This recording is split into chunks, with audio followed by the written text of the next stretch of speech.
All right. Yeah.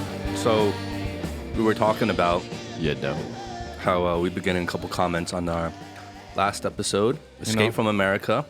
Yeah. You know. 你知道吗? So I think that applies to both us as hosts and the guests, I'm assuming, because I think we do that a lot ourselves. We definitely do that. We do, right, like. 怎么说? But you make a good point, Eric, what you said before. I think it's, if you're a native English speaker, you get so desensitized and numb to these like little like fillers, I guess. And we don't even notice it anymore. But if you're relatively newer to, I guess, English, I guess these things will just really stand out, really pop out to you. Which makes sense. Makes sense. So how do we stop doing it? If you're listening to someone and you might not know every single English word that they're saying, so automatically like 20% of the words maybe are just kind of flying by you because it's not necessarily your mother tongue. And then you hear the same words over and over and over and over and over. On one hand, you're trying to process the words that you might not be as familiar with, and you're hearing the same thing over and over and over and over. It's the same thing as the words in Chinese that sound similar to a derogatory term for people for a certain, 那个. Yeah. Right? Mm-hmm. That. So But is that really, that's not really the same thing, right? It is. It's a filler word. It's a filler word. It's the same concept. Chinese people have it. Have that. It's They go, similar. 那个叫什么那个 Yeah.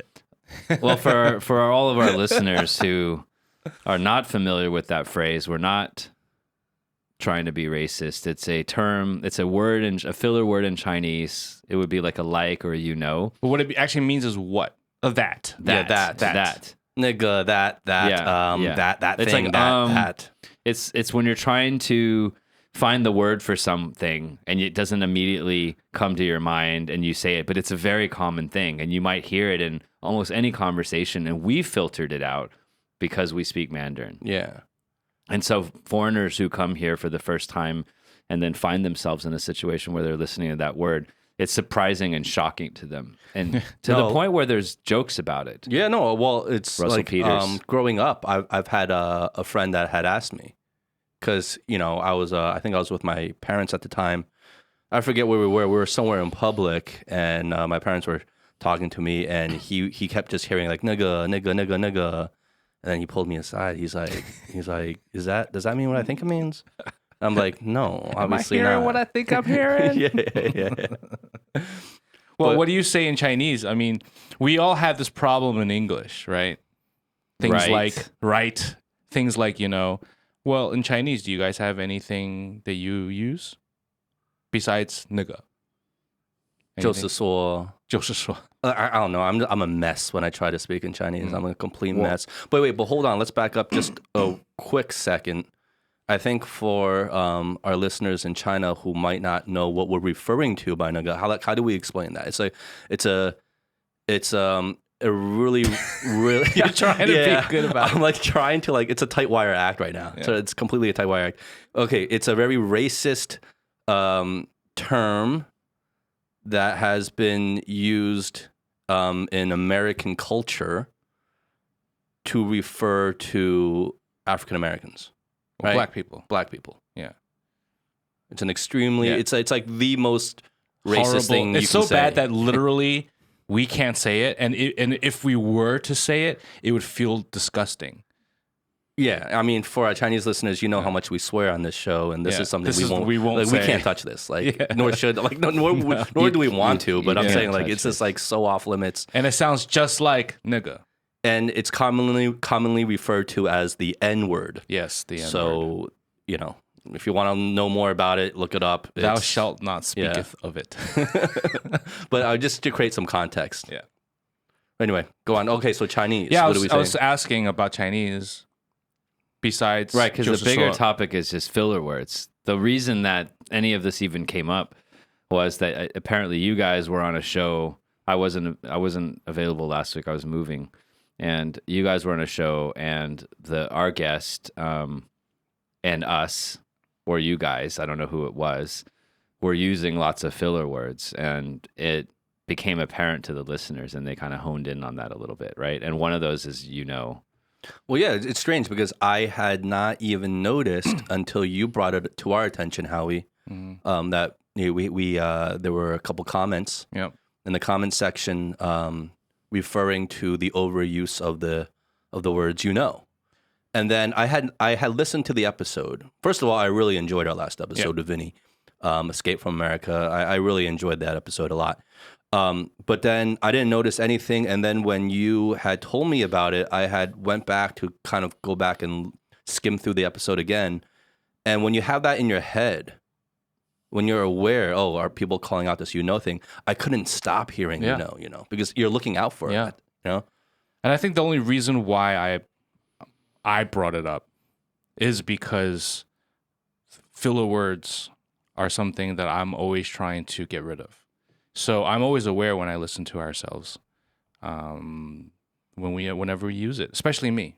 Maybe that's another reason why I'm so quiet, because I'm so bad with filler words. And so it stood out quite loudly to me that it was funny when the comments came in. I was like, whoa, I felt that too. Well, the problem is that it's become a reflex. So we are not even aware when we're using it. Yeah. Until someone points it out or we listen to ourselves. Yeah. That's the problem. Because if you want to control it, we have to be very mindful of how we're talking. All of a sudden, you kind of slow down the way you talk and articulate. That's what Tim Ferriss, if you notice, he does is he slows his talk. Some of his cadences are quite intentional, and so what he's trying to do is adjust the pace of his brain with his words. That's good. And you can kind of, so he's able to kind of sync things in a way where it doesn't distract you, because it can be distracting if you're not speaking off the cuff and you're so caught up. Yes. Or self-conscious about it. Because normally if we're just speaking and we're not self-conscious about it, we sprinkle in a couple of and rights, and people just will normalize to that and not hear it. It doesn't kind of cross that tipping point, that line. But people who are public speakers train themselves, and then they have to use a lot of mental energy, because it's like a DJ. And imagine two records. One is your brain, and then one is your actual mouth, and you've got to sync them up both perfectly. Yeah. And if one's moving too fast or too slow, you've got to kind of slow it down. And it's a bit complex. Well, especially when your career depends on it. You know? It's like you want to be mindful of it, but you don't want it to interrupt your natural flow in terms of speaking organically and with the same energy and same kind of freedom, I guess, you would normally speak with. And that's what I was saying to you, I think last time, is not that you're overthinking it, is that don't let the overthinking it, be mindful of it, but don't let your overthinking it deter you from engaging in the conversation. Yeah. Because that is worse, in my opinion. You just mentioned overthinking. Overthinking, it's something that I've been thinking about recently. Oh, really, really good segue, Eric. I was going to share a story, but I guess not. Yeah. Come on, just share your story. My story or Howie's story? Howie's story. You didn't say you have a story. I was going to continue this topic, but if you want to change it, then I guess we can change it. It's a big mess right now. It's all about Eric. It was a very forceful. It was a very forceful segue, and then you were trying to squeeze your story in at the same time. It wasn't a forceful segue. It's a traffic jam. We're in an intersection. It's an intersection. The traffic lights aren't working, and we're all kind of do I go? Do you go? This is the moment we realize that this is not a professional podcast. We're a bunch of amateurs, and even though there's hundreds, literally thousands of bottles in the room, and that we've thought that drinking all this whiskey was going to somehow improve our public broadcasting skills, we've gotten to a point where we reflected after 2 years of where are we right now? Should we just shut this tent down and just pack up? I don't know. All right, go ahead, Howie. Go ahead. No, I was going to say, because we're talking about these filler words, and you were saying in Chinese, 就是说 is one of the ones that, Eric brought up that he sometimes says, and you laughed and agreed. But one thing that I always say that Vivi yelled at me about and was like, "You Why got is to he change." speaking like a moron now? It's like, I'm Am I speaking like that? Okay, sorry. I'm not supposed Now to. you just made him 10 times I more know. self-conscious. I'm not supposed to do this because on the last show there was a bit of self-reflection and that I shouldn't be criticizing my great friend and great co-host Howie, and I really just take the piss out of him all the time. Our listeners seem to love it. They love it. They think it's banter, but it's actually just I'm just attacking him. It's terrible. Okay, keep going. This is drama between Ready? you two. I'm going to stay out. Silence. We've made our peace. Yeah, we made our peace. So what was I saying? 就是说嘛. Yes, Joseph Saw. And so my thing was that I'm always saying, 你知道吗? 你知道吗? Well, that's the That's Exactly. the equivalent. Yeah. Exactly. Or right. Yes. Because you want to like, yeah. Emphasize. And that's something that's so normal in English, but in Chinese, I've translated it into Chinese, and apparently it's not a normal thing, right? If you're a native Chinese speaker, you don't say after everything, 你知道吗? Yeah. Because if you do say that, what it actually means is you're almost criticizing the person listening to you as if they're dumb and they don't understand what you're saying. Yeah. And It's a little preachy. I wouldn't say preachy. It is kind of preachy, but I don't think preachy is completely accurate. It comes off in Chinese culture, I think, a little condescending, right? yes, condescending is a good one. And so Vivi was saying, she's like, I'm always hearing you say 知道吗?你知道吗?你知道吗 at the end. Does anybody ever give you shit about that? I was like, why would anyone give me shit about that? Back in before when she first brought it up. I was like, why? I was dumb about it. I was like, why would anyone give me shit about that? Like, no, people would think that you're looking down upon them. Like they don't understand what you're saying, even if you're saying something simple. Yeah. You're just so used to saying it. But from our perspective, it's like Yeah, it's not just condescending at all because we're literally translating how we speak in English to Chinese, and you can't do that because things don't translate equally like that, right? And there's a lot of cultural differences in terms of how it comes off. Yeah. It's similar. I don't know if this is accurate or not, but I think I used to say like when people ask me something or say something, I'd be like 真的. And then they would look at me kind of weird and they'd be like, yes, 真的. Like right? yeah, exactly. But like in English, it's like, really? Yeah. Like, oh, really? It's not like, it's not weird, right? But in Chinese, I guess it's weird for you to reply that way. Yeah. Because it's like, yes, well, why would I, like, what, you think I'm lying to you? Like, like what? Yeah, exactly. It doesn't translate culturally. Yeah. It's interesting. It's fascinating. And another reason why I shared that, because for some reason recently, I've been thinking about what's been going on in my head and really thinking these thoughts. Okay. Which brings me to Eric, what he segued in before.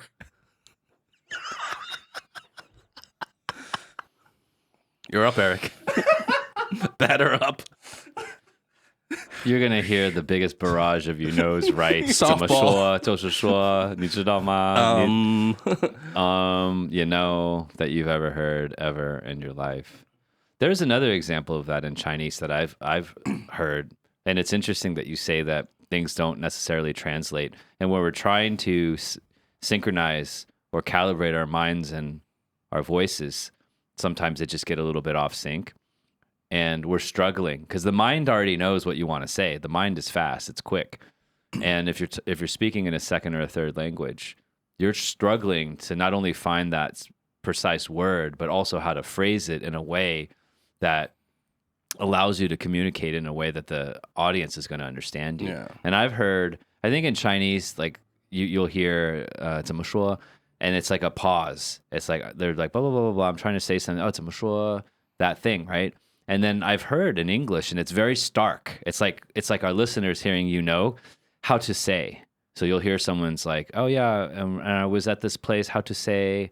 But that's like it's a reverse example, a counter example of what you're saying, because they're saying in their minds a mashua, which becomes a natural filler, which is normalized by everyone because they hear it all the time, and it's a pause. And when you directly translate it into English, how to say, it sounds awkward because it's you're you're directly translating those words literally. So Yeah. you're taking your mind's Exactly. process and actually speaking it out loud. And that's the issue. That's the issue, is that whether you're a native Chinese speaker trying to speak English, or you're a native English speaker trying to speak Chinese, or any other language for that matter, is that, like, let's say for us, like, we're not really, well, I'm not going to speak for you guys, but I'll speak for myself. And I've analyzed this, right? I've analyzed this with myself, is like, I'm not actually really speaking Chinese when I'm speaking Chinese. In my head, I'm actually speaking English, and I'm translating into Chinese in real time. Like, that's actually the process and mechanism. So it's not like these thoughts are coming at me in Chinese and I'm just speaking it, because that would be speaking Chinese. And my thoughts are coming in English, and I'm just trying to translate everything in real time directly and literally into Chinese. And that's what happens. And that's the trouble we get into, is that you can't do that, because many things just don't translate literally, whether it's with the grammar, or whether with the culture, or, or with the syntax. A lot of it is different. There are lots of nuances lost. Yeah. I think it's akin to, I'm trying to think of the right analogy, but imagine like playing guitar. So if you know how to play guitar, then what's in your mind in terms of the emotions you want to convey then directly translate into your fingers and into the music. And so whatever scales you're playing, you're not thinking about the individual scales, you're just playing the music. Yeah. And I don't know how to play. I play piano. I don't know how to play the guitar. And so when I try to play guitar, it's like I have to go through that extra translation process. And then it's not natural, because what's coming from your mind and into the instrument, there's such a massive gap, and you lose a lot of that signal. Or another analogy could be like you're recording something, and then you translate, you put it onto tape, and then you put it onto a different type of recording medium. And every time you do that, you lose fidelity, you lose some of the signal. Mm-hmm. And that's what happens when you go from language to language to language. I think it'll be interesting to see how AI and technology help us solve these problems, because you already see people go to different countries and they just speak in their mother tongue, and then the app just translates directly. And people are literally, they can use their own native language and then have a medium in between, almost like Star Trek. Star Trek. Oh, that happened in Star Trek? Yeah, I think it's Star Trek. They have a lot of sort of future-looking type things. Okay. Never really watched Star Trek. Yeah. But yeah, I mean, but then it's hard not to overthink the whole thing, right? Because when you're aware of all this, all these like kind of mechanisms are happening and processes are happening, then you get caught up. And I think that's why many of us, and I know a lot of native Chinese speakers in the company I used to work at. Their English, like when you speak to them in private, like their English is pretty good. Like it's really good. Like you can speak to them fine in English. But like, let's say they were to speak a little more publicly in a meeting with more people, they completely shut down. They completely shut down because it's a lack of confidence, and it's like embarrassing. It's embarrassing when you can't express yourself. When you like try to express yourself, but it comes off like you're a 3-year-old, Well, some people shut down even in their own native language when you're doing public speaking. Yeah, well, it's the number one biggest fear, right? Yeah. That's something I think by doing this podcast, it's trying to help us get over as well. Have you guys ever had a situation where you were trying to maybe do something that was slightly challenging? Maybe it was public speaking. Maybe it was something that was you were learning. I don't know. Something challenging, you said? Something challenging, or boxing. And then you started to overthink it, or you started to think about it, and then it got to the point where it was like paralyzing you, and then you couldn't do it. Similar to the analogy you just shared. Sort of like how I view our friendship. A little bit. Okay. That was kind of just completely irrelevant. It didn't help the conversation. But do you guys... No, I get what you're saying. Let me ask it this way. Do you guys ever overthink things, or do you ever have this inner voice that's telling you stuff that's not productive? Oh, yeah. Of course. I think we all do, right? It's just that to what degree? I Yeah. guess some people Yeah. have it. Some people have that dial turned up a little bit more than others, right? Yeah. But we all have it. Yeah, I have things that go on in my head, and I tend to like overthink things in terms of, coming from the angle of like being a perfectionist. So I wouldn't label myself as a perfectionist because there's plenty of things in my life that I don't do like a perfectionist. I don't like behave like one. But then there are certain things that I totally behave like a perfectionist. This And- show, No, not even the show. I mean, this show is like pretty casual. choice of friends, not Howie. No, but clearly not the choice of friends. But let's say like I do something, right? Like like a workout, like boxing, for example, right? Like I box, and I'm kind of a perfectionist about that, where it actually holds me back because instead of getting into the flow and the rhythm of a fight or into the strategy of a fight, I'm always just kind of thinking about like every single movement of my body, every joint, every twist of the hip, every pivot of the foot, every turn of the wrist, every position of my head. And I want every single thing to be so perfect that you end up draining yourself of your energy thinking about that rather than just thinking about like, how do you beat this guy, yeah, and it distracts you from the real goal, where you end up thinking the real goal is to look good, but the real goal is to win the fight, yeah, right? yeah, And I mean, I think coincidentally that's kind of a metaphor for life, maybe even, right? Like, yeah, like we get so caught up on other things that we kind of lose sight of the real goals. yeah. Yeah. And that's the way I overthink things. I don't know if that's what you're talking about Yeah, so much. for sure. Yeah. Well, and there's two aspects to this. One is, I imagine without knowing as much as you on boxing, but it's a very complex chain of events where you're training all different types of movements, and you're trying to build a collection of movements that flow from one to another so that you can attack and go on the offensive with your opponent. And if you break everything down to individual pieces, they would just be too slow.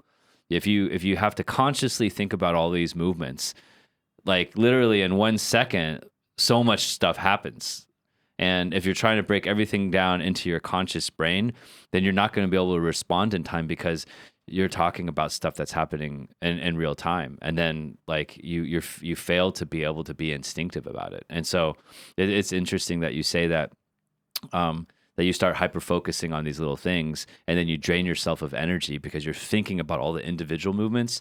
And if you look at like gymnastics or tennis or whatever it is, like it's when they start overthinking things that things kind of break down. If you remember, and maybe our audience is not super familiar with baseball, which is a sport developed in North America, but I think people generally know what baseball is. I don't think you needed to explain baseball. Yeah. Yeah, no, go ahead. I'm just busting your nuts here. It's good. I just wanted to be thorough in my explanation. But anyways, we all know what baseball is, but they're probably a lot of our audience doesn't know who the guests are. But do you remember a guy named Rick Ankiel from probably about 10, 20 years ago? Is he a baseball player? Yeah. St. I Louis don't Cardinals. follow baseball. You don't follow baseball? Rick Ankiel? Yeah. Like I know Babe Ruth. Okay. How he plays baseball. Okay. You probably have heard of what happened to this guy. So he was like the top guy. He was like the Michael Jordan. He was a pitcher. He threw the ball, and that guy. right. And he's the guy that throws the ball, pitches the ball. The other guy has to hit it. He has to throw it fast enough and elusive enough where the other person can't hit it. But you have to throw it in a certain range. You can't just like throw it anywhere. And so this guy was a master. He had incredible control over the ball. He could literally, throw 100-mile-an-hour He was young, fastball. too. Yeah, he was young.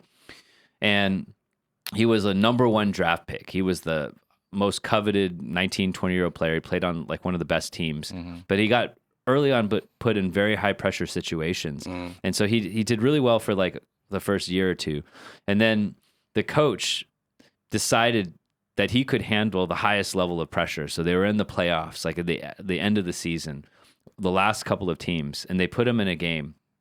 And, he started the game okay. And then he started throwing the ball. And then, like, literally the ball just, like, he threw it, like, 10 feet over the plate. Okay.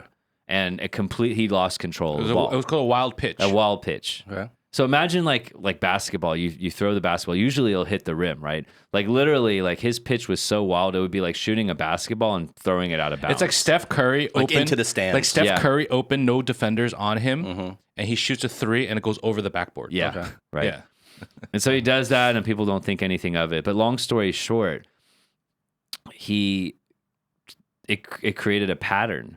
And then he could not actually pitch anymore because every single pitch would just go like over the stands. They call that the yips, right? Yeah, You got the yips. like in golf. Like golfers get that. like Yeah, golf. yeah. And so like if you were playing catch, like let's say that like we weren't pitching and you were just like, hey, throw the ball to me. He could throw it over fine. But when it was in a game and he had to make that pitch, he went from one of the best, most talented pitchers in the league to like not be able to throw the ball at all. Oh, so and this is all like just a true story. Yeah, real life totally story. true story. Like, I mean, and like he's very famous. Like everyone knows about this guy, and he just could not pitch anymore. And he spent years trying to get over it mentally, saw a psychologist, whatever, and like he just couldn't get over it. Couldn't and get then back to the level that he was. No. Oh, it's So then he tragic. left baseball, and then eventually, though, like to kind of to his credit, he came back as a hitter. So he couldn't be a pitcher anymore, and he came back and he had a career as a hitter. And so it was like the strangest thing ever, but it was just a classic case of overthinking, and of like he could not stop thinking about the entire motion of pitching, and because pitching is such a complex motion that he could not get it out of his head, and so then as he was pitching, his mechanics would just break down because he was trying to think about it too much. Whereas this is something, it's muscle memory, and so it's a case where his mind was overactive, hyperactive, and ultimately he could not be a pitcher anymore. Whereas he could throw the ball, like physically, if you asked him to throw a ball. But in that specific scenario, he could not control his mind. Almost in a weird way, I feel like I can relate, and I'm not even gonna like assume I even know what was going on in his head. But I would think like for me, if I was in that situation, it'd be like the voice, my inner voice of like, don't fuck up, don't fuck this up, don't fuck this up would be so loud every time I'm on that mound, right? It's like, it's like the cliche saying of like when someone tells you not to think of a pink elephant, you can't help but think of a pink elephant, right? And it's that voice becomes so loud that it's almost impossible at that point to tune it out, and then you're just bound to gravitate towards the very thing you are desperately not trying to do. That's tragic. Exactly. Yeah. Because, I mean, pitching is basically your form and your ability and your level of pitching, your expertise in pitching comes through repetition, right? It's just like golf, like you mentioned, Eric. Through repetition, through many years of repetition and practicing and on every joint, like what you're doing, hyper focusing on every little thing, and then you finally put it together and you repeat it over and over again until it becomes, you don't think about it, you just throw. And then that ball goes into the area where it's supposed to go, no thinking. Yeah. And then as a pitcher, because I used to pitch, that's exactly what happens. Because the minute, if you for some reason the ball's not going to the where you want, all of a sudden you're like, why is it not going to where it's supposed to go? Oh, that's right. You used to be a baseball pitcher. Yeah. Okay. Yeah, And so whenever I would think that, and all of a sudden I would start thinking to myself, like, why is it not going? Okay, I know. I have to adjust my shoulder a little bit here, and then I got to do a little bit of that, right? And then it'll get even worse. Yeah. But eventually I realize I have to just shut the fuck up, right? And just don't think and just throw it harder. Just go even harder and without thinking. And usually it works out. Well, it's really, really interesting because both of you guys kind of show like incredible intuition and this particular topic. And whether it's like, pitching a baseball or boxing or like giving a public speech or any kind of moment where there's intense pressure, it's almost like the more pressure I put on myself, the more I want to do better, like the worse I'm going to do. And in Chinese, like I've heard the term like 心理作用. And so you just get so into your head and you use the word inner voice to kind of describe this. So there's a book called Chatter, which I recently read, which was really, really interesting. And it's interesting because like I wanted to talk about this today, but I didn't really describe much about like the content of it. But you guys used a lot of the same words that scientists use to describe this particular situation. So it was really interesting that a lot of this stuff really connects and hits home, and yet we don't know that much about it, and it impacts us every single day. And so you ask yourself or our listeners, like, are you ever in a situation where you really need to do well, where the pressure is there, the stakes are high, and it's important for you to deliver? And then in that moment, sometimes you just crumble. Like your inner voice that's supposed to be helping you and encouraging you is giving you this chatter. Mm-hmm. And then ultimately you fail because you just thought too much. And like how you, like brilliant what you said, it was like you just told your inner voice, you said, shut the fuck up. So then the question is, like, why do we have an inner voice? And like some people's inner voice is really, really loud, and some people's inner voice is not as loud. And it's got to affect your confidence. And I have to admit, I have a really loud inner voice. So there's a guy. Oh yeah. Yeah, it's crazy. And I actually take my inner voice. It connects with your and outer voice. And I take the AirPods out and I put it on a loudspeaker and everyone can hear. But we all have this. And you kind of ask yourself then, well, like there's a lot of questions that come up. Okay, so what is the inner voice? Is there a biological reason behind it? What do we know about the inner voice? Why does it sabotage us sometimes? But then why are some people able to channel it in a really positive way? So what's fascinating is that there's a guy in the U.S. at the University of Michigan, Ethan Kross. He's pretty well known now as being one of the world's leading neuroscientists around this. And he studies on these silent conversations that people have. Like he's one of the world's leading scientists. And he wrote this book that just came out called Chatter. And if you think about during COVID, like when you're talking to your friends and you're hanging out in nature and you're playing sports, you don't have time for chatter and this inner voice because you're so focused on that activity. But imagine people, especially outside of China, that have been sitting their ass at home. Some people isolated for like a year now, can't go out. Like that inner voice, I mean, it's like crazy. Yeah. And so he asked this question, right? He said, okay, well, why are some people able to benefit from focusing inward to understand their feelings, while other people crumble when they engage in the same kind of introspective behavior? So he uses like, computer science, like brain imaging, psychology, all these things, and he combines to kind of study this stuff.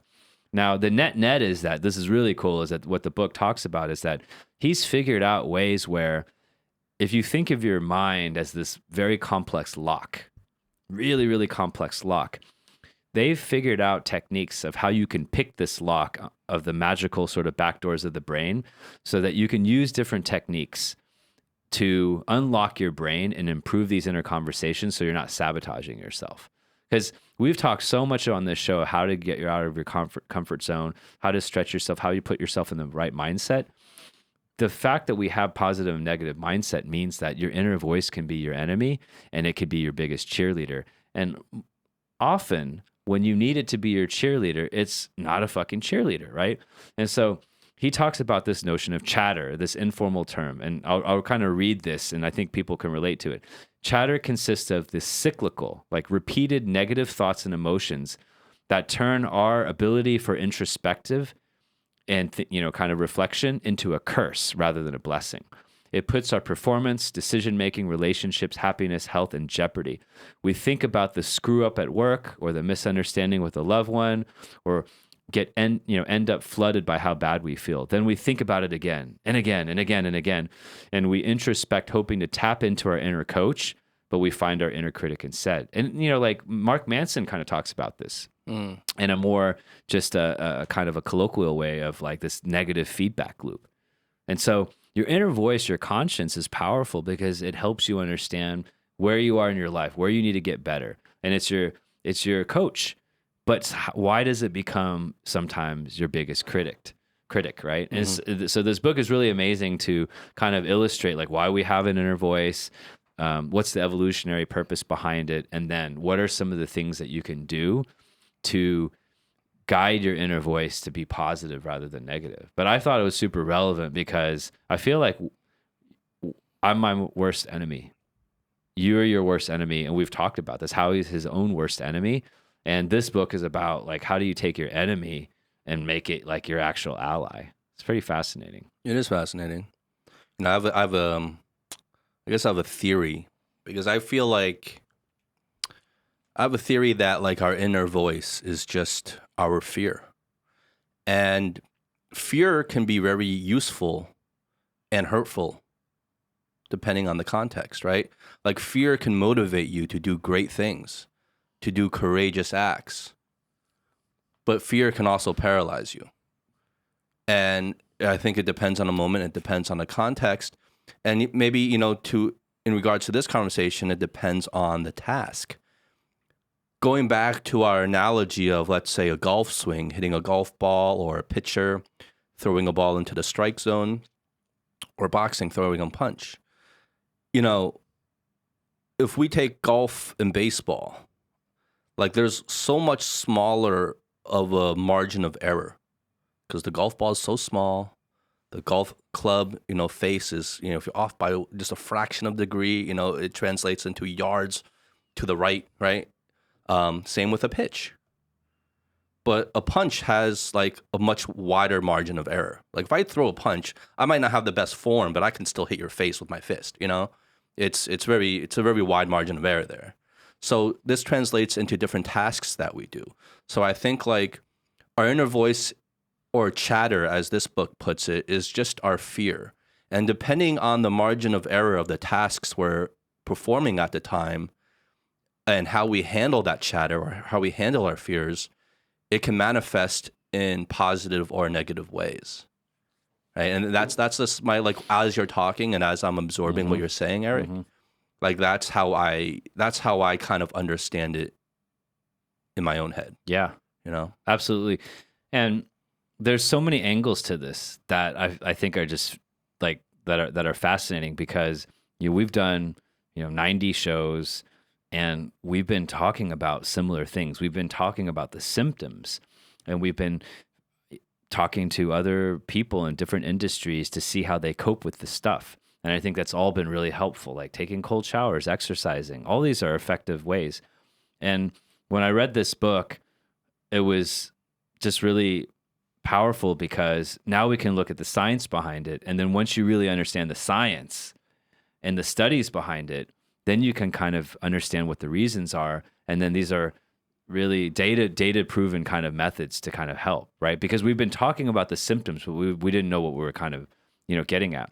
One of the things that they've done though is they can actually merge psychology and neurobiology. And what I mean by that is they can bring in people and put them under different situations, and then they can scan their brain. Yeah. So then they can see like what's actually happening. So we're kind of guessing a lot of the times, and that's why we go back to, let's say, like Buddhism or Stoicism, because those are some actually really effective methods that people have done to kind of tune out that turbulent inner voice and to channel it in the right way. And so those are ancient philosophers where they kind of stumbled upon something that intuitively worked. And then when you merge that with science, it's fascinating. So what they found was that, for instance, right, like meditation and mindfulness has been around for thousands of years, but now it's quite in vogue. I meditate, and I found it very beneficial. They found by imaging the brain that we spend up to half our waking time and waking life not in the present. Like the inner voice is hijacking your fucking brain. So imagine like you're trying to make a business deal, you're trying to do a podcast, you're trying to not say no. And half the time your brain's thinking about that and fucking with you. It's terrible. Yeah. And and so I thought that was really fascinating, right? Here's another really incredible piece of data. So your verbal stream of thought, this inner voice, they've been able to estimate if it was in the number of words, your mind, your inner voice speaks at the equivalent of about 4,000 words per minute. So that inner voice in your head, because they can kind of somehow image your brain, and then basically when you're in that mode, they can estimate. Because if you count, they can also know like what areas of your brain activate. Exactly. And different areas of your brain correlate to different cognitive processes. Right. And also they can study the brain waves that are activated. Yeah, exactly. And then they put it in perspective. They said that imagine like a typical State of the Union address, like when an American president speaks. It's usually about 6,000 words in an hour, okay?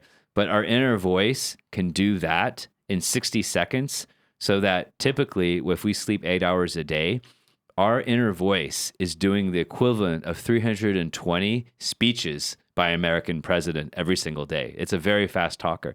So think about that. If that inner voice is a little bit negative or doubting you or questioning you, it's literally like you're climbing a mountain every freaking day. And we're talking about how do we improve ourselves, how we live a better life. It's really, really fascinating. So the book points out to a major, major problem, a major opportunity. If we can just channel our brain and get our inner voice to be a little bit less talkative, we could actually do a lot more. I've never really thought about it that way. That's actually really, really fascinating. You know, like, because we often think of, you know, before this conversation, I think many of us, or at least I did, like when you think of inner voice, when someone says inner voice, kind of think like, yeah, you know, we all have this little inner voice and it says some things from time to time and it's there, but you know, I'm me and I'm living my normal life and I'm still performing cognitively. I'm still in control, right? But like what you just said, and I agree, if you actually reflect on it, actually the disproportionate vast majority of time, you're actually being consumed by that inner voice. And we're so numb and desensitized to it that we don't even realize it anymore. And instead of like an inner voice being kind of like this little bird on our shoulder, tweeting from time to time, Speaker. it's actually a monster. It's like a huge monster, like in our head, that's just there every day. It's almost like you're being possessed. You know, Exactly. like, right? Like, Yeah. just to put it like very like, you know, It can in an be. extreme example, but it's like, yeah, it's in a way like you're being possessed. And it's crazy how much it affects you when you don't even notice. Like, and it reminds me of this, again, going with the possession kind of analogy. And I don't mean to paint it in such a dark way, but it really reminds me of like, you know, the saying, like the greatest trick the devil ever played was to make you believe he doesn't exist. And I feel like in a way, it's like this chatter, like we don't realize how much it actually consumes our waking hours. Yeah. And it's there constantly. It's there right now Yeah. as I speak. Yeah. But like we don't really Yeah. give it that credit. And the irony of this is now, like, if we use the metaphor, and I think it ties in quite nicely, unintentionally, is that before someone mentioned it, you weren't aware. Yeah, it was just a reflex. And you just didn't see it. But then once someone points out something, oh, that wall looks like this color, and once you recognize it, then your mind will then focus energy sort of onto that. But it's kind of like the thing. It's like, imagine your mind is constantly spending energy. Like you said, when you're boxing, you get drained by thinking about all the movements. So beyond just the monster in your head, it's consuming your brain resources. And think about all the shows that we've done. Probably in every show, we've talked about our angst. Like, oh my God, I feel stressed. Or, oh my God, I don't believe I can do this. Or, oh my God, I have this fear. And all of these things are just actually playing in your head. It's not like they're really reality in that sense. It's your reaction to some type of situation. It's in our your own head. internal movie. Yeah. And you know how he deals with an industry where he has to have incredible resilience and perseverance, where even if you're a exceptional director, you could put out 20 sort of applications for you know, and get rejected 19 times. And that causes all kinds of negativity. And so like whenever we wake up, we don't want to wake up. We want to go work out. We don't work out. We don't think this is going to be fun. We come on the show today and we're like, oh, I'm not really feeling it. All of these things is that chatter in your head. At the same time, think about when you're excited and enthusiastic about stuff. There are moments in your life where like, wow, like I feel like I can do anything. All it is like flipping that mental switch. I found that my negativity and my inner voice is like mostly negative. It's mostly a monster. It's not like an angel. And I feel like, wow, I could be so much more if I didn't have a monster in my head all the time. Dude, I'm like so riffing off of you right now because like, okay, does this relate to you at all? I'm going to paint a scenario because something you said really resonated with me. And I want to know if it's just me or do you guys feel the same way, is that the difference between when you're like super excited and positive about something versus when you're kind of like very negative And dreading it. and dreading about something. Like I've reflecting right now, I feel like whenever I'm very negative, in a negative state, that chatter, that inner voice, that whatever, is like just amplified in my head, right? It's just like constant. It's like so many voices. It's just it's just so it's screaming, right? But when you're like super happy, super excited, I think more times than not, when I'm like really positive and happy and excited about something, I'm a lot more in the moment at the time. Like I feel myself just like enjoying the moment. I'm in the moment. I'm in the groove. I'm not thinking too much. And you're just in the moment. But when you're negative, it's like you don't even know what's really happening around you, like a few feet from you, because you're just like so stuck in the prison of your own mind. I don't know if that happens to you guys. Well, you're absolutely right. It's uncanny how you guys have both talked to some of the core points of the research, and I think it's because this really touches on and connects with us as human beings.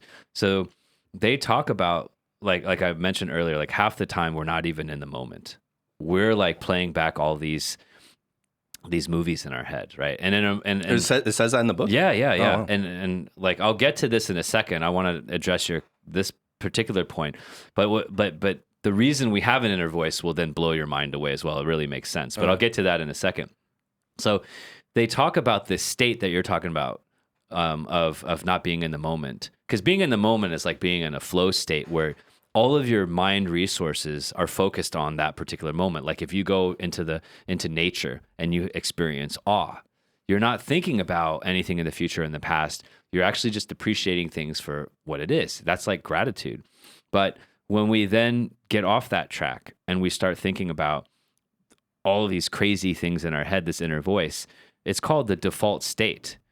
And I'll read what he says. He says, this is the activity our brain automatically reverts to when it's not otherwise engaged in something in the moment. It's exactly what you're saying. So when you're not engaged in the moment, then your brain then defaults to this sort of like speculative state and it starts wandering. And so we're perpetually slipping away from the present into what he calls this parallel nonlinear world of our minds, involuntarily sucked back inside on a minute by minute basis. And this is always happening to us. It's fascinating. Mm-hmm. That's why exercise, that's why, maybe filming, a movie, that's why going into nature and hiking feels so good, is because it allows you for your brain to actually just rest and focus on the moment. That's all what meditation is, right? And meditation isn't about canceling the thoughts. Like the thing about meditation is that your mind does wander.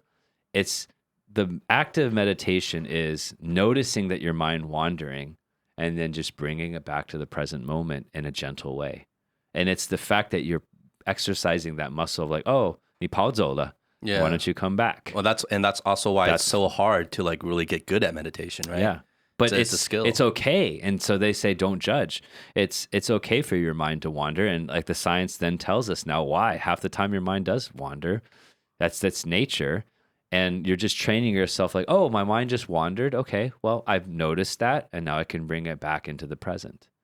And I guess that's why, like you said, like exercise is so effective because you're literally distracting the chatter with like physical like resistance, you know? Yeah. Like physical pain, really. Pain. And, yeah. And then you're in the moment of getting through the physical, hurdle, I guess. So you can't really like it just distracts from your inner voice. And it's just a time where you can just kind of take a break from that chatter.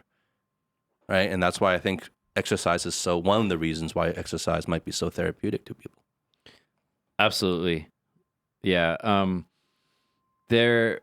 So when you get into like why this happens, so here's another thing that's really interesting. And again, I'll kind of reference, this is all from the book Chatter by Ethan Kross. And so he's talking about this, and this again, look, we're only on like chapter 1, right? There's a lot of stuff in terms of the solutions, but I feel like just relating to the concept and then understanding like why we have an inner voice would be already, we could fill up this whole episode, right? And I think like the tools themselves are very self-explanatory, and we already do them, and we can probably talk about that in the future. But he talks about neuroscientists involve this concept of neural reuse when discussing the operations of the brain. And what that means, neural reuse, is that imagine like your brain is like a computer. So the same circuitry can do multiple different things. And the reason is that your brain has to do a lot of different things. It has to control your breathing and eating and thinking and all this stuff. And if every piece of the circuitry was separate, then your brain would be like the size of an elephant. And so the reuse means that you're using the same circuitry, like the chip, but it can do multiple different things to get the most out of it. So, for instance, the hippocampus is a part of the brain that's like shaped like a seahorse, and it's deep in the brain. But not only does it create long-term memories, but it also is the part of the brain, I think, that is involved in balance and navigating through space. So 2 totally different functions, same part of the brain. So it's a very, very talented sort of multitasker. And so I think because your brain has multi-use, then when it's not being used for one thing, then it starts getting used for the other thing. And that's when you start ruminating and then potentially having negative thoughts and stuff like that. So it's really, really interesting that there's like a biological sort of basis. And of course, we're oversimplifying these things, but it's like a biological basis for why you have these things. And then what happens is like our environments then sometimes push us to move in a direction that may be counterproductive to us. It's really, really interesting. So why, because you just mentioned it before, like why, what reason does the book give for kind of like the biological reason why we even have this inner voice? Okay. So this is really fascinating. I'll do my best to explain it. And, we're not scientists and everything like that. And so, but it made sense to me, right? So you probably also read in Sapiens that human beings have the ability to tell stories and to simulate things. Yeah. And so we can go into the future and imagine what something is like, and we can kind of go back into the past. So this ability to simulate makes us human, and it kind of differentiates us from animals because we're conscious. And that's part of the reason. The other reason is really, it's a little bit subtle, and let me try to get this right, is that, like when we're having conversations, you mentioned the term like, oh, I'm really riffing on this. And what that means is that you have a working memory. So whatever I said 10 seconds ago, 20 seconds ago, your mind remembers that. And it's multitasking now. So it remembers what I said. It can play back what I said, but you can then talk and address that topic at the same time. So there's multiple threads going on in your head. And that actual mechanism is related to the inner voice. The inner voice is a working memory that allows you to play back what happened 20 seconds ago, 30 seconds ago, so you can react to it. That same inner voice is the shit that's telling you, I need to punch this way, I need to run this way, I need to move my arm this way. So that same inner voice is kind of your working memory, and that's a necessary mechanism for us to respond to the world. So we can have an actual dialogue and conversation.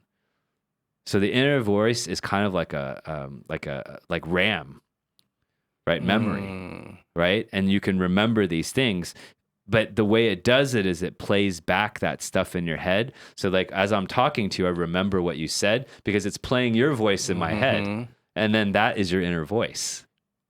Can I That's understand it? mind-blowing, isn't he? Can I understand it kind of like it's like an echo? Yes. It's like a perpetual echo in your head? Yes. Now and I'll quickly pivot, and then I'll come back to your comment, right? And use my inner voice.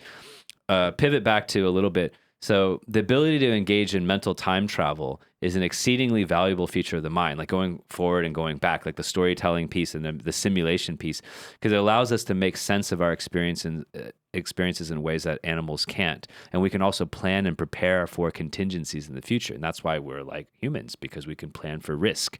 Oh. So Yuval Harari talks about this, and Ethan Kross talks about this as well. And then going back into this time traveling piece, that's part of that sort of inner voice, and then it's also part of that echo. So it's it's quite interesting that you need to have a working memory to be able to move forward and back. Now they talk about a story, and this is even more interesting, right? I won't get too much into it, but there was this woman who was a neuroscientist, like coincidentally, and she injured her brain, and she injured precisely the part of the brain that was the working memory, and she kind of lost her identity because she lost her inner voice. And so, but what was really, really interesting was before she got injured, she was one of those people that had a lot of chatter and negativity in her head. And all of a sudden, she lost the chatter. And so it was like, it was cathartic for her because she was like, wow, I don't have that negativity anymore. But at the same time, she lost the identity of who she was because she didn't have the inner voice. Yeah. So the inner voice is the thing that tells you that you're Justin. And without the inner voice, you're not you anymore. Well, She it's like that eventually backlog recovered. of memory, right? So like Yeah. for her, I guess, was she just like constantly just living in the moment? Like she was Yes. just only aware of Yeah. the present moment.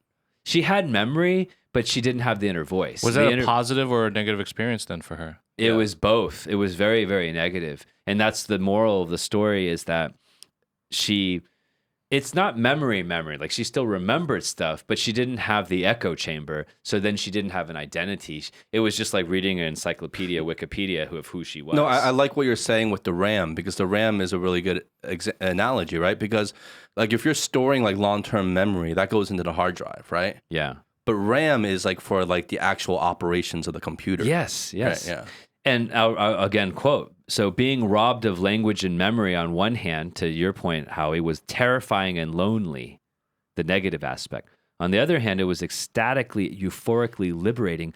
Free from her past identity, she could also be free from all her recurring, painful recollections, present stresses, and looming anxieties. Without her inner voice, she was free from chatter. So she knew objectively the situation. She had the ROM, she had memory, but she wasn't playing the negativity over and over and over like a negative highlight reel. So she was liberated from that. What's fascinating is the fact that she even remembers that inner voice existed at a certain period of time in her life.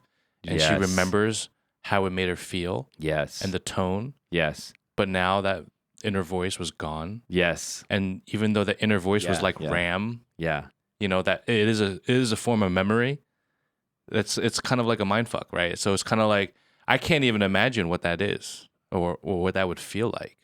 Because I mean, to me, the whole inner memory, the inner voice thing is you're so connected That's to you. it. That's you, exactly. That's Yeah. you. Well, That's why you're saying she lost her identity. Right. Now, what we don't know is because, again, we're being very on the surface, and this is just like for fun, is that she eventually had surgery and got the the blood clot removed, and then she recovered, and she's fine.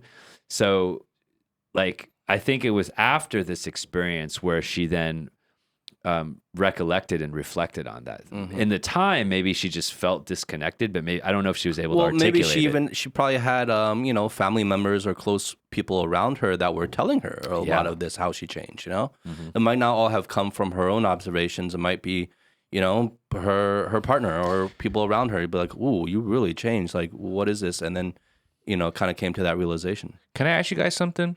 I don't know if this was even brought up in chatter at all, but I'm just curious. When you hear your inner voice, do you actually hear a voice, or do you just know? I think if you actually heard a voice, you'd just be insane. Do you hear a voice? I hear a voice. A literal voice. Shut up. You hear a literal voice. I hear a literal voice. Like my voice right now. Like you're hearing an actual voice. I hear a voice. No, but like in the same way you're hearing my voice at this very moment. What does it sound like? Is it like a little bitch or what? No, they said it's like there's a certain percentage of people that actually hear a voice, and other They call But those is it your the clinically voice? insane. Does it sound like you? They call those psychopaths. Does it sound like the same you on the podcast? No. Is it your own voice? I don't know. I mean, I can't. It doesn't sound like me because whenever I hear my voice, I hear it differently all the time. But So you literally hear it. I literally hear it, Just like you're hearing my voice. like talking to me. Yeah. Wow, he's Senjing Bing. No, I'm scared. No, are you I'm serious? Are you scared. joking? Or are you I'm not serious? joking. I'm serious. I hear a voice. That's really scary. Yeah. And it's weird because I hear a voice, but at the same time, it's not like it's real time right now. What is it like? It's hard to describe. It's like I hear a voice, but it's as if, for example, if I told you I hear a voice, but your understanding of what I just said of I hear a voice is the equivalent of a chapter in a book. If I were to What do you mean? try to describe it. The equivalent. Like, So that's the thing. It's like 4,000 words a minute, Yes. right? Yeah. So he's hearing 4,000 words. I'm not even there yet. You guys gotten ahead. I'm still caught up. Well, he's one of those 2,000 words a minute guys. He's a little slower. I'm still caught up on the fact that you're saying you literally hear a voice like, hey, Howie, like what I just said to you, like that's how you hear it. Like it actually comes out. In my mind. Yes. No, I like in your mind that you know it's not really there. Like other people Is can't it hear word by word? No, what I'm trying to say is you know that other people can't hear it, but you hear it just the same way as you're hearing me talk right now. Like for example, like What's it saying now? so what it said was what the fuck guys, right? Like literally something like that. No, like you literally heard it. Is it like it's not just in your head. subtitles? No subtitles. It's a sound that comes out in my head that Wow. I hear. And then Schizophrenia. But here's the thing. When I hear it, like the what the fuck guys, but the meaning of what the fuck guys, of how I understand it is literally what the fuck guys. You guys can't even keep up to what I'm trying to say. You guys don't have a voice at all. Are you kidding me? Or like There's so much content. there's a lot of It's context. the 4,000 words a minute. There's a lot thing. of context to that one line. I could give a shit about the context. I'm just saying you literally hear the voice. Like I like just that sound on the table right now. Like you hear it just like you would Well, hear not that. in reality. It's in my mind. Yes. But I hear the Yeah, voice. same No, thing. but the only reason you know it's not in reality is because you know other people can hear it. But if like let's say I said I heard it, you would think it's in reality? No. Is it word by word? It's like it's the way I see a photo. You know, it's like I can understand if I see text, I can look at the text and understand what that text says. But then it's a lot of information at once. You know. You guys don't have that? We'll do the research. Do you have this, Eric? No. Okay. Because when he asked that question, my immediate reaction of my inner voice was just more like it's a feeling. Like I'm like, it's a feeling. Yeah, that's the general. I think majority of people are like that. Or just kind of like how some people can like taste colors, right? Yeah, maybe. Is that a bad I example? can kind of understand what he's saying, but I don't know how. No, intellectually I fully understand. Have what you you're ever saying. had conversations with yourself, like back and forth, in your mind? Yeah, but I'm very well aware that like I'm not actually hearing what those voices are. It's just me thinking in my mind. It's just me. So the thoughts. meditating. Does the thought have a sound? No. No. Okay, that's the thing. You can look it up. There's some people that actually they hear sounds, and they're not crazy. It's not about being crazy. It's like They're not all crazy.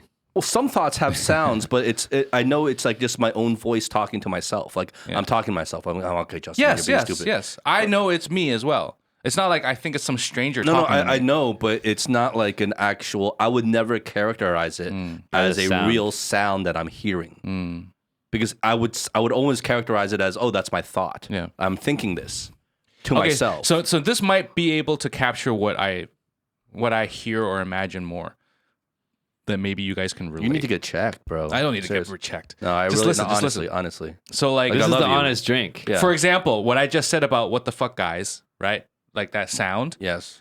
It's not like I hear my voice. It's like, hey, I literally play back some point in my life Uh-huh. that I've heard that phrase spoken by somebody just pop out. I think that's even worse. That's scary. Because if it's your own voice, it was like, yeah, we all hear our own voices, right? Like you hear your own voice when you talk to yourself, right, Eric? Yeah. not crazy. Are you But the kidding fact me? that you're hearing a different voice other than yourself in your own because head, it's like a playback of a memory. that's a demonic possession. It's demonic. Yeah. You're characterizing a demonic possession. The closest thing I can think of is like movies where this shit happens. Yes. Movies, right? Yes. Where you hear another thing in your head. I literally just saw The Conjuring 3 yesterday. Oh, it came out? Yeah. Okay. The Conjuring 3. Is it good? It's pretty good. Okay. Like, What's The Conjuring 2 and 1? well, you Great film. Conjuring 1 is amazing. Yeah, there's a scary Really? movie called The Conjuring, and they've made sequels, right? Wow. It's about demonic possessions, right? It's like The Exorcist, stuff like that. It's Yeah. in the same vein. No.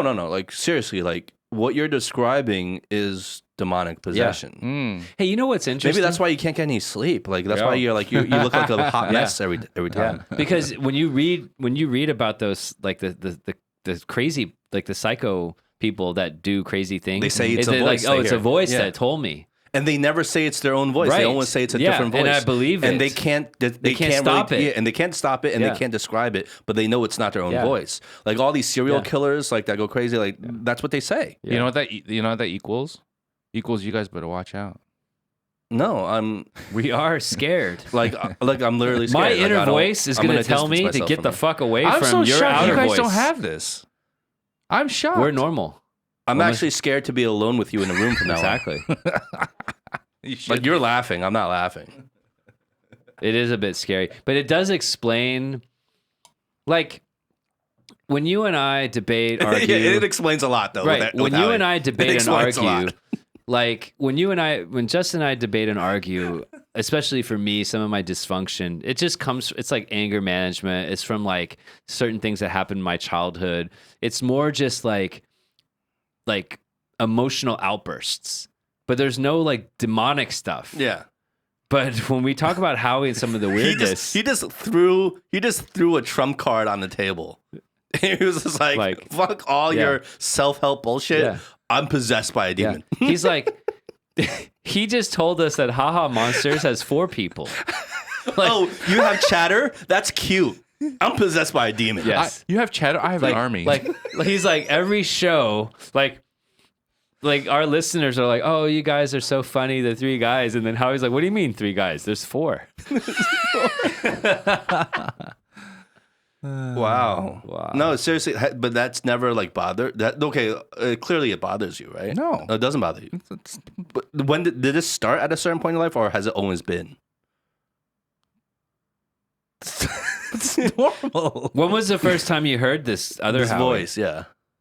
Okay, so I think because maybe we I don't know, maybe we have the same thing, we're just describing it differently. No. No. Because the way my brain works, it's just constant like flashes of things that I've experienced that make up the thought process of. So, for example, what I just said. Okay, so you don't actually hear a voice. It's playback. It's like I hear sounds. I hear the sound. It's a voice. So you're not sound. thinking the sounds. You literally hear the sounds. Okay, so that's the thing. So this whole like research of a percentage of people hear the voice and a percentage of people don't. I think it also comes down to how you describe it, right? So for me, the way I was describing it, just like you said, it's a feeling. Well, technically, yes, it's a feeling for me too, because I'm understanding the context of the phrase or word or whatever, the thought, right? A lot more complex than what it actually is. Which just went over your head. I just No. saw your eyes I glaze get over. that. So I'm saying that it may be the same thing. It's just that I have my sensitivity to sound or whatever maybe is more high than you guys. I don't know. Yeah. No, I don't think it has anything to do with sensitivity. Look it to up. sound. Look it up. Look it up. You sound I like think I'm it's a just crazy the very person. fact that you're even characterizing it as a sound. Yeah. Yeah. Like I would never characterize my own inner thought as a literal sound. Like it's not like a literal sound. It's thoughts in my head. Yeah. And I would use the maybe I would phrase it as like a voice, but I think that's very colloquial. That's very common for people to phrase it as a voice. But we're all very well aware it's not a literal voice. It's a thought, right? But you're saying it's a literal sound, and that's where I'm caught up, and that's where I'm worried. But here's the for thing, you. because I understand it's a thought. It's not like I'm mistaking it as But another you were person very or whatever. clear about it being a sound, like a It literal is a sound. Yes, I hear a sound. I hear a sound. Okay. I don't know. All right, we'll let go of You that need to one. see a doctor. You need I to don't need to see a doctor. You need to see a priest. A priest. You need to go to the Vatican and book an appointment. I mean, they need to check this out. I know. This is well, without sort of like crossing the line here, This is like the early signs when, like, in America, when like those really bad things happen, and then they saw these things, like this guy started posting here, and then something really bad happens where lots of people, meet their end. Yeah. And they're like, oh, why didn't we notice this before? And then like the friend's like, yeah, I did talk to him. He had these inner voices. He could hear these sounds, Yeah. This is the pivotal moment. Yeah. Yeah, this is the first time you ever said this. You're lucky that, like, we've never discussed this. Yeah. Like, you're lucky we're not in the U.S. because, like, they might just get him. Who's they? They were, like, listening to these podcasts. Which group? I mean, It'd be funny if all of a sudden, like, a bunch of priests start knocking on a door and they're, like, all ready. There's, like, crosses. Yeah, crosses. yeah. With, like, holy water. Not even priests, like they're Muslim. It's just like a random other religion. Anyway. But the downside of this, and let's kind of, like, talk a little bit more about the downside of this, right? Because now we know that this thing kind of exists and we all have it, and it kind of puts a name and some context to it. Mm-hmm. So, like, this ability to be able to think creatively, to have this conscious thought and all this stuff, right? You have this powerful circuitry, very powerful. It's like a supercomputer. But then if you give the supercomputer and you put a virus in it, which is kind of what happens to your inner voice, then it could have really, really negative. Well, I don't even think it's like a consequences. virus. Like sometimes you need to defrag your computer or like clean out a lot of like old files, right? You need to maintenance the memory of your computer sometimes, right? Like I think it's What that. It's generation are you in? you don't need to do that anymore. No. Like my knowledge of computers, obviously, is very You're limited. like in 2000. No, Yeah. I sometimes okay. defrag. You don't defrag anymore. Look, I think that Is that not a thing? No, seriously, is that not a thing anymore? I think defrag is an interesting analogy. I don't think it's the appropriate one. The reason is this, because the inner voice, the problem with the inner voice is that it keeps playing over and over and over the same thing. And that's kind of like a virus. So essentially you have a supercomputer and you give it the wrong code, and then it just keeps executing that code over and over and over. And it's sort of, it's self-destructive, right? So I'll read you another passage. And I think this is the outcome. If you get your mind in the wrong state, chatter in the form of repetitive, anxious thought is a marvelous saboteur. It sabotages, right? It attacks when it comes to the tasks that you work on. Countless studies reveal how harmful it is. It leads students to perform worse on tests. Tests are important in China. Produces stage fright, so when you're speaking, and a tendency to catastrophize, which means like you think the worst among artistic performers. So you might be like, playing the piano and then you forget all the music. Yeah. Right? And it undermines negotiations in business. One study found, for instance, that this type of anxiety from chatter led people to make lower initial offers when they're negotiating businesses, earn less money, and do worse at their jobs. So this is a prevalent mental issue. Oh, no, it's definitely a real thing. And that's why, like, is there anything in the book that speaks to the correlation of the intensity of like the chatter with the higher perceived stakes of the situation or task, right? Because just like what you had just mentioned, to me, when, in my life, I have had certain extremely nervous situations, right? Like if I was about to perform for the first time in front of an audience, or I was doing something that I thought was super important and critical that I nail, right? Like I've had moments where I was like super, super nervous. And every time in those moments where I'm so nervous, right before I'm about to go on stage or do something or whatever, I go blank, right? But when I'm in the shower, days before preparing for it, everything comes like super clear, super crisp. I'm like fucking the smartest man on earth, right? But right before I'm doing the past, when I'm super nervous, I'm always struggling to remember the most basic things. And so I'm fascinated and curious about what the correlation is with our perceived stakes when it comes to this chatter. So brilliantly, this book actually it talks about this particular aspect, and so it what it says is that like when the stakes are high, and you find yourself, and inevitably in those situations, you're overwhelmed by emotion because like this is it, right? You've been building up to it, and when you're building up with emotion and this sort of anxiety, what this part of your brain does is it harnesses your intention because now you're like the stakes are bigger. So it basically takes all the CPU power and directs it. But then it then sometimes malfunctions and directs it at the specific obstacles that we encounter to the exclusion of everything else. And then it hyper focuses in that moment. So like before, like days before, you're not that emotional about it because it's not yet time. Yeah. And so you're not there, you're not dressed up, you're not in that specific atmosphere. So your brain actually doesn't hyper focus. And so this goes back to like fight or flight that we've talked about with like Matt Beadle. Remember that? Yep. And so it's like when the stakes are high, when that lion is there, then your mind and your body devote and it channels all the energy into that one area. And sometimes it latches onto the wrong thing and then it malfunctions. But it almost like consistently does that. Like, have you been in that position recently that you can like actually take out and talk about? Not like super recently, but I've been in that situation many, many times. And I feel consistently the chatter is always a saboteur rather than a helper. Interesting. In those most like nervous, most high stakes situations. And I'm wondering why that is. And I'm wondering if that is the common scenario and it's the outliers like the Michael Jordans of the world that it works differently for them where they're able to like rise and be even better in those high stakes situations rather than crumble.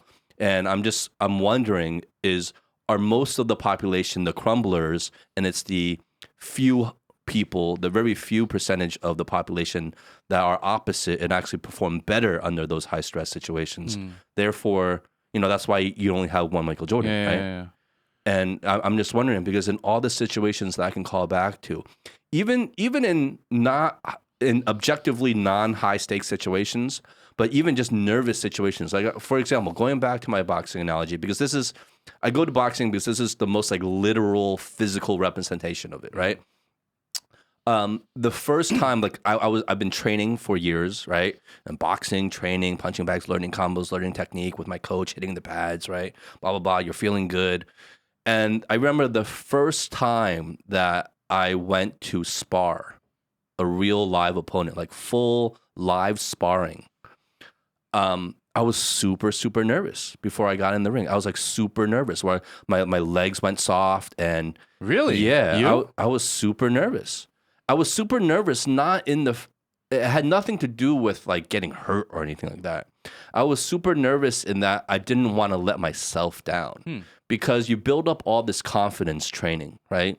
And you build up all this, you have an inflated ego, right? And you're fucking like, yeah, I've been training for all these years. I can hit the heavy bag like this. I know these combos, I'm fucking killing it, right? And so you build up your own ego and your own confidence and you build yourself up and you put yourself up on a pedestal. But when it's time to actually spar somebody, it's like, okay, well, this is the moment of truth. And the last thing you want is to get exposed to yourself as like you're nowhere near as good as you thought you were, And it hurts the ego, right? And it crushes the confidence. And so the first time I was about to spar, I was super, super nervous. My legs went soft and I swear to you, before the bell rang, the metaphorical bell rang for, to spar, I couldn't even remember how to throw a punch. Any punch. You? Yeah. I couldn't remember. Like that's a shock to me. Like physically I can, but like in my mind, I'm like, how the fuck do I throw a punch? Psych yourself out. Yeah, that's crazy. Like I don't know what to do. Like I felt like I've never trained. That seems like mentally, I felt like I've never trained. Like I don't even know how to throw a punch. I can't even feel my legs. I have no idea what to do. All the shit that I thought in my head before then just went completely out the window.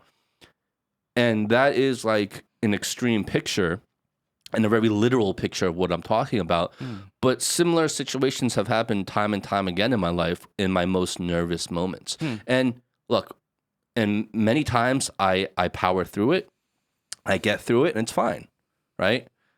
But it's that moment right before where I just feel like I've lost all hope and all ability. And so this kind of ties exactly into, I think, what you're saying. And I can very much relate to that. And I have to imagine that you're not the only one, that's gone through this. And it's easy to think of yourself in that moment paralyzed. The word is really paralyzed. And I felt that same thing where it's like, because like, it's almost like you get into a trance and after it, right? After, like, whether it's a speech or a presentation or a boxing match or whatever it is, and then you have time to think. And maybe it's only 10, 20, 30 minutes of reflection. You go back and you're like, what was wrong with me? Like, why couldn't I, why couldn't I do anything? I think another kind of strange example is like, sometimes you get in an argument with someone and then like in the moment you like someone like has a zinger and like cuts you down and then you're just so fucking pissed.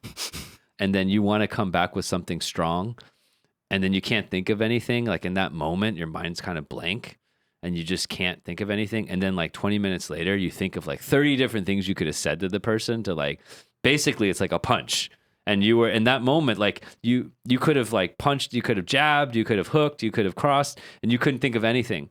And I think like a lot of people go through this experience. I think everyone can kind of relate to this moment, and it's not just you or me or whatever. And it's paralyzing. And what's really interesting is the book talks a little bit about this. They contrast this to what happened to the pitcher, Rick Ankiel, was that when he was doing a similar movement with the pitch, you got to throw it 100 miles an hour in the perfect place. What he did, they characterized it as he unlinked. So these 20 different movements, he unlinked them all, and all of a sudden his mind had to manage all 20 movements at the same time, and he couldn't do it anymore. And I feel like that describes you, whereas like I couldn't even remember all this stuff because you were trying to use that other part of your brain to manage it, and that other part of your brain as a stress response took over because the emotional moment of the situation was so high. Similar to Rick, right? When he had to pitch the ball to the plate in that movement, he couldn't do it. But he could throw a 100-mile-hour like ball to you. But in that moment, when he was thinking about that specific thing, the wrong part of his brain took over. Yeah. Yeah, it's like when you need it the most, it lets you down, right? It's like, yeah. But like, I'm curious to know, like, does the research say anything about why some people excel in these moments and why some people crumble? There are 7 chapters in the book. We talked about really the first 2 about the issue and the scientific background. Chapters 3 through 7 talk about the techniques that people use to overcome them. And there are ones that you actually unconsciously do all the time you might not realize. And I don't necessarily think it's people who have the ability versus don't have the ability. I think it's more like people who use the techniques versus don't use the techniques. It's like, not really, innate. can you like really quickly just mention some of the techniques? I think we need to wait till the next episode. Ooh, a little Yeah. cliffhanger. Yeah. A little cliffhanger. These are things you already do. Like what? Like what? Okay, I'll Like, say, what's one thing? Okay. This deserves a whole episode. Okay. Okay, I know, but you gotta give me I will something. You gotta give me share. I something. will share a personal example, and I'll try to and how we don't divulge my personal information to the whole world. Why are you calling me out on that? Because you did it last time. So and it's not my brother. But anyways, there's a person in my family that I that I care about deeply recently, who has been doubting themselves a little bit and, had some stress and I mean, this is a really smart person. This is not my brother, by the way, but a smart person, a lot of success, in their life. And, it's a good person, like a really good person, great values. Right. And this person had a couple of setbacks and started doubting themselves and all this stuff. And so I was talking to this person today, and they were like, man, I just can't get anything right. I'm so stressed out. I got all these things going on. I can't do this. And, I got to take care of this thing. And it was a little bit overwhelming. And I was overwhelmed by the whole thing. And I kind of stepped back a little bit, and I was like, I really want to help this person. So I said, hey, like I kind of understand what you're going through. Like, I had some similar situations, and I let the person talk about it. And I said, I think a lot of people go through this stuff. I don't think it's just you. I think like we all struggle with this thing. There's many people that struggle with this thing. You need to tell yourself like, hey, you're not alone on this one. People go through this. And I shared some examples that were similar. And I'm like, people that this person might think is really capable had even worse situations. And so I kind of zoomed out for this person and said, wow, like everyone kind of goes through this in their own way. Don't be a victim. Yeah. Don't keep using I am feeling this. I have this challenge. I. It's like, hey, a lot of people are going through similar things. It's not easy. Definitely not easy. And zoom out a little bit. And then don't use the word I, say the word you, and encourage yourself. And then I connected this back to the conversation we had a couple of weeks ago.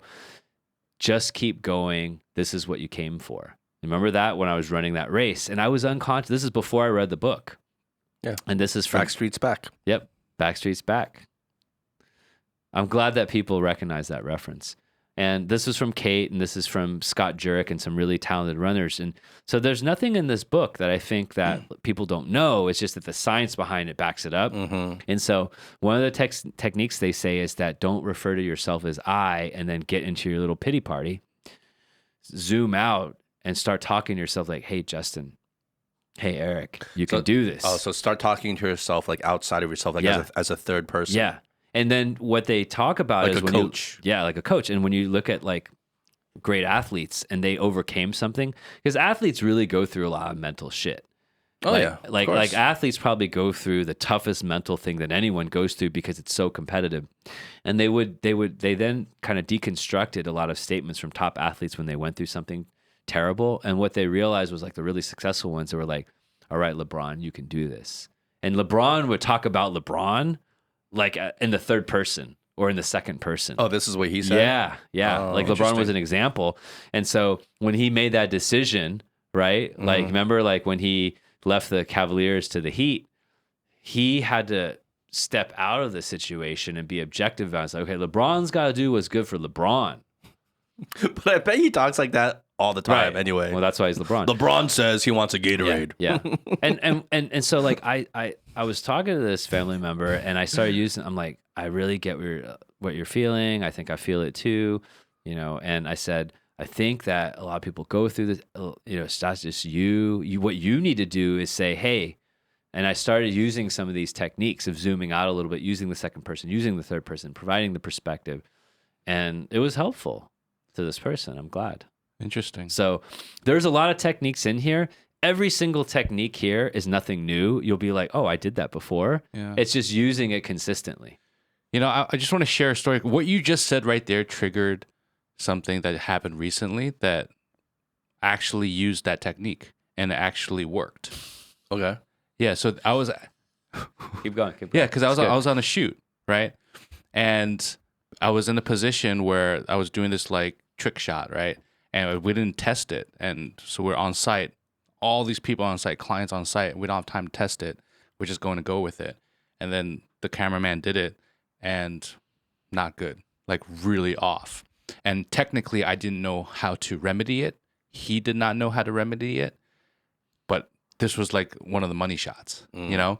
And everyone was like, what the fuck is going on? This looks horrible, right? And then all of a sudden, you hear the warping sound. I'm like, whoa, what the fuck am I going to do? You know? That was just in his head, by the way. Yeah. No, but did you literally hear it? Serious question. Sound did get muted. Yeah, I became in my own world, like everything became slow motion kind of thing. Yeah. So I got caught in the moment where all of a sudden everyone just like looks at me, like, what am I gonna do, right? And I kept saying to myself, I'm like, I don't know how to fucking fix this. I'm not a goddamn DP, right? It's like I didn't have time to fucking test this. You know, we have the budget to test this, and also I'm like, right? Yeah. And I'm like, what the fuck am I gonna do? And literally, like the first AD next to me is like, Howie, do we just do it and just like force it through, or like you know, do you want to talk to client? But and they ask me all these questions. I'm like, shut up, 1 second, just give me a second. And like I was like, give me 10 minutes, everybody, just 10 minutes, stand down. And so like all of a sudden I changed it to like, all right, what do you know about animation? You know, like yes, you cannot remedy the way you're doing it now, but what do you know about this type of technique that maybe you can utilize. I'm like, okay, well, you have done like multiple cameras before. We don't have multiple cameras on set, but what can we do with what we have on set? Like I'm asking these questions to myself, and all of a sudden it became clear. All of a sudden I'm like, okay, well, maybe you can do this, and then blah blah blah blah blah blah, and then I'm like, boom, come over here, quick meeting, 5 minutes, everybody chill. We had a quick meeting, and everyone started giving their 2 cents, like, yeah, you can do that, and we can do that, blah blah blah blah blah blah. I'm like, boom, let's do it, and the whole fucking plan changed, like 180 degrees. If you know anything about production, if everything's laid out pre-production and you're changing everything by like really like flipping it upside down, you don't normally do that because everything is like a well-oiled machine. Everything's set up to go a certain way. And you're literally taking the train and be like, we're going backwards and going left. You know what I mean? You can't. It's a freaking train. And so with the talent of all the teams on site, we figured it out and like did it. But it was that moment asking yourself questions. Like I broke down. Well, you got outside of yourself. Yeah. For like 3 minutes, I was like, you were like, sweat Howie, pouring out, sweat. I'm like, this client's right next to me. There's like 80 people on set, and I'm just like, everyone's staring at me. I'm like, what am I gonna fucking do? And then, but the second that for some reason like naturally translated to you, and then utilizing experience and stuff like that to try to come up with a solution. Everything calmed down, and we know these techniques. We don't always use them. And to quickly go back to what you were saying, is like, Justin, why does this happen in the big moments? And it dawned on me when you're in the shower, like you have the gift of time. So in that shower, in that moment, you can do anything because there's not that pressure. But like with Howie, in that moment, with everyone around him, he has to deliver in that moment. And when that happens, that part of your brain, the amygdala, whatever that Matt was talking about, gets activated. And how do you pivot to not letting that brain run that project? And this ability to step back and outside is, so you brilliantly described it. And a lot of it's just asking yourself questions as well. It's not just like giving yourself advice, like you can do it, you can do it. It's like, what do you know about this? What can you do about it? And what that allows you to do is to step back from this echo chamber, because you're really having kind of a panic attack. And think about it. How can you, if you're a firefighter, go fight a fire when you're panicked? Because you put yourself in a panic mode, and you can't do that. Yeah. And so this is the first technique that they talk about. There's probably 10 or 15 techniques we can talk about the next show. I'll just share the scientific description of this one that Howie just described. It's called distant self-talk, using distant self-talk. And one way to create distance and get out of the echo chamber is using language. And when you're going through a very difficult experience where your brain is going to activate in that way, use your name in the second person you to refer to yourself. So like, Howie, what are you going to do about this? And the reasons why is doing so is linked with less activation and the part of the brain associated with the inner chatter and the negativity, and leads to much better performance under stress and less negative emotion. And it's called distant self-talk. It's very similar to what Matt was saying. Matt Beadle was saying was that your brain has all these different circuits, and how do you activate that other one? That trigger is changing the language. You know what's brilliant? What you just said right there, because going back again, I'm back on set.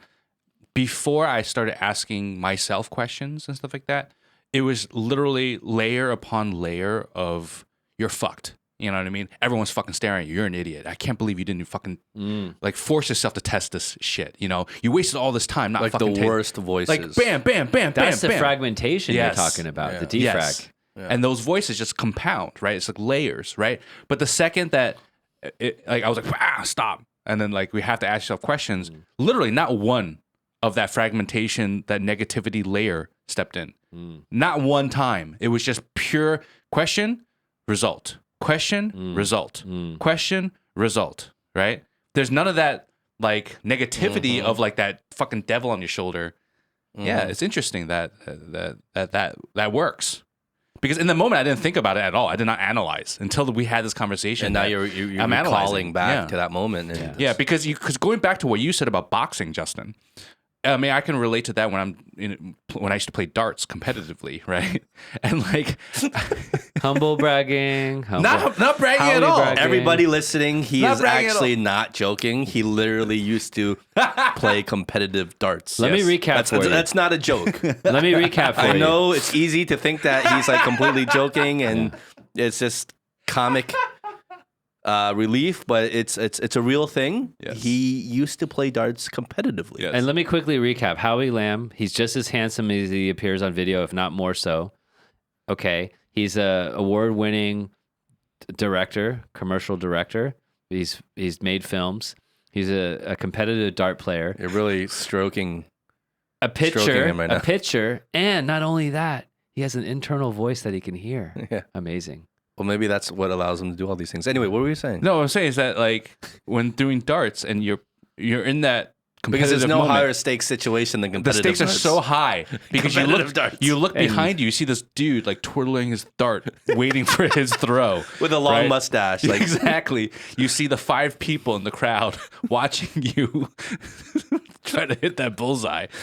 I mean, you can relate to like Michael yo, Jordan, the stress kicks in. Simone Biles. I- Like you know what they feel. Yeah, the 'Cause stress you kicks play in. darts. The stress kicks in. I'm like, what if I don't hit that bullseye?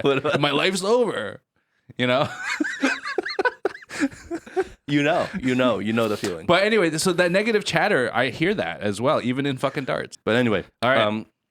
that was a great conversation, guys. Thanks, Eric, for bringing this in. Yes, the book is called what? Chatter. Chatter by Ethan Kross. By Ethan Kross. Kross. Kross. Check it out. Yeah, there are a lot of new books They're not coming paying out. us. I wish they were. I wish Ethan knew that I was plugging him, but Well, he doesn't. why don't we reach out to Mr. Cross? Yeah, let's get him on the show. Sure. Yeah, that's something I really want to do is start getting more authors onto the show and talk about the books they write. Anyway, I just want to make a quick reminder. This is something that we haven't had a chance to say. Is that we are also now available in China on网易云.网易. Yeah. So if you want to listen to our show and you are more accustomed to using Wang Yi as an app, you can find our show on there. We have all our episodes on there so far. Some of our episodes have been taken down, but On Himalaya.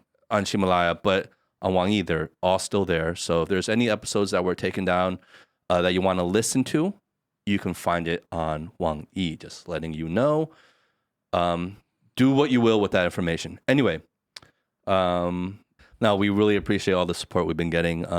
Podcast has been growing, and we really appreciate it, guys. This is not something we thought people would even really want to listen in 1,000 years, but we're very happy that many of you do, and we can relate to you guys. So we love you.